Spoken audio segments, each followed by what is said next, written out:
রব্বুল আলামিনের হাবিব জনাব মুহাম্মদ রাসূলুল্লাহ সাল্লাল্লাহু আলাইহি ওয়াসাল্লাম বলেছেন, কিয়ামতের ময়দানে আল্লাহর কসম করে বলছি, সেদিন জাহান্নামীদের ভীষণ কষ্ট হবে আর জান্নাতীদের জন্য অত্যন্ত আসান হবে, অবস্থাটা খুবই আরামের হবে। নবীজি বলেন, এক ফরজ নামাজ, এক ওয়াক্ত ফরজ নামাজ আদায় করতে যে সময়টুকুন লাগে, কিয়ামতের মাঠের এই সময় এত বড় বিরাট লম্বা সময় জান্নাতীদের জন্য এরকম হালকা হয়ে যাবে। সুবহানাল্লাহ। হযরত আবু সাঈদ খুদরী রাদিয়াল্লাহু তাআলা হাদিস কেন বর্ণনা করেছেন, এক ওয়াক্ত নামাজ, একটা ফরজ নামাজ পড়তে যতটুকুন সময় লাগে এতটুকুন সময়ের ভেতরে জান্নাতীদের কারবার শেষ হয়ে যাবে। সুবহানাল্লাহ। আর ওদের কারবার তো শেষই হবে না।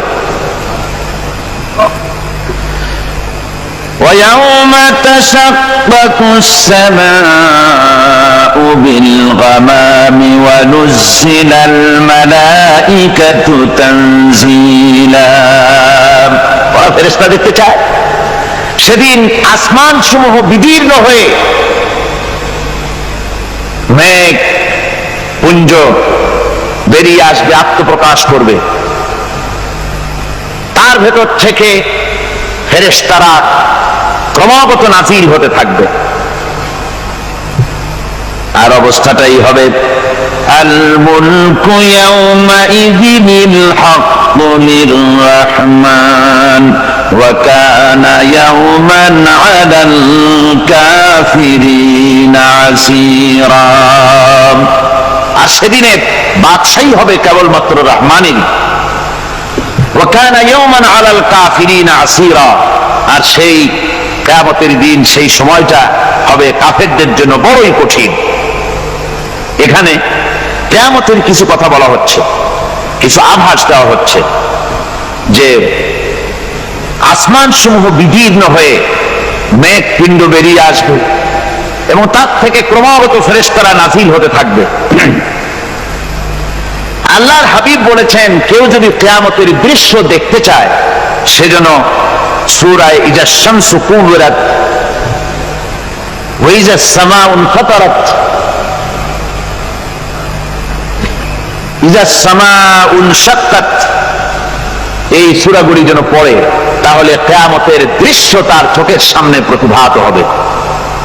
কিয়ামতের দৃশ্যটা আসলে কেমন হবে সেই সূরাগুলি তেলাওয়াত করলে সে বুঝতে পারবে। যেমন আল্লাহ পাক বলছেন, إذا السماء انفطرت وإذا الكواكب انتثرت وإذا البحار فجرت وإذا القبور بعثرت। যখন আকাশসমূহ চূর্ণ বিচূর্ণ হয়ে যাবে আর তারকাসমূহ বিক্ষিপ্ত হয়ে পড়বে, সমুদ্র মহাসমুদ্রগুলি দীর্ণ বিদীর্ণ হয়ে যাবে, কবরগুলি সব উদ্গীরণ করে দেবে, তার মধ্যে যা আছে সে সবগুলি।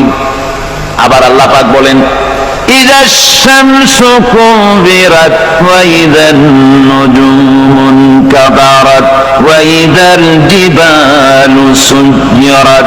সূর্য যখন ঢেকে যাবে, তারকাগুলি যখন বিপর্যস্ত হয়ে যাবে আর পাহাড়গুলি যখন চালিয়ে দেওয়া হবে, এই দৃশ্য তোমরা দেখতে পাবে। فإذا النجوم طمست وإذا السماء فرجت وإذا الجبال نسفت।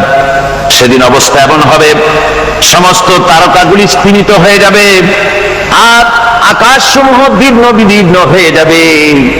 আর দেখতে পাবে পাহাড়গুলি, সমস্ত পাহাড়গুলিকে উড়িয়ে দেওয়া হবে। আবার অবস্থা আরো কি হবে, فإذا برق البصر وخسف القمر وجمع الشمس والقمر। যখন চক্ষু বিস্ফারিত হয়ে যাবে মানুষের, চাঁদ আর সূর্য নিষ্প্রভ হয়ে যাবে, সব একাকার হয়ে যাবে, চন্দ্র এবং সূর্য তার অস্তিত্বকে হারিয়ে ফেলবে। শুধু তাই নয়, ওয়াহুমিলাতিল আরদু ওয়াল জিবালু ফাদুক্কাতা দাক্কাতাও ওয়াহিদা। জমিন ও পাহাড়গুলির মধ্যে সংঘর্ষ লাগিয়ে দেওয়া হবে আর তা এক ধাক্কায় জমিন এবং সমস্ত পাহাড়গুলি চূর্ণ বিচূর্ণ হয়ে যাবে। সুবহানাল্লাহি ওয়া বিহামদিহি। আল্লাহ রাব্বুল আলামিন বলছেন, এইভাবে করে কিয়ামতের দৃশ্য, বিভীষিকাময় দৃশ্য তোমরা দেখতে পাবে। আর সেদিনের রাজত্বটা কার হবে? আল মুলকু ইয়াউমাইযিনিল হাক্কু লির-রাহমান। সেদিনের রাজত্ব হবে কেবলমাত্র রহমানের। অর্থাৎ যেসব কৃত্রিম বাদশাহী দেখে তোমাদের চোখে ধাঁধা লেগে গিয়েছে, তোমাদেরকে দুনিয়ার বাদশাহী দেখে তোমরা ধোঁকায় পড়ে গিয়েছো, এসব বাদশাহী কিছুই টিকবে না সেদিন। সেদিন শুধু বাদশাহী থাকবে একমাত্র আল্লাহ পাকের। কার থাকবে বাদশাহী? যারা বলেন কার? আল্লাহ রাব্বুল আলামিন যখন কিছুই থাকবে না ঘোষণা করবেন লিমানিল মুলকুল ইয়াউম লিল্লাহিল ওয়াহিদুল কাহ্হার। আজকে কার রাজত্ব?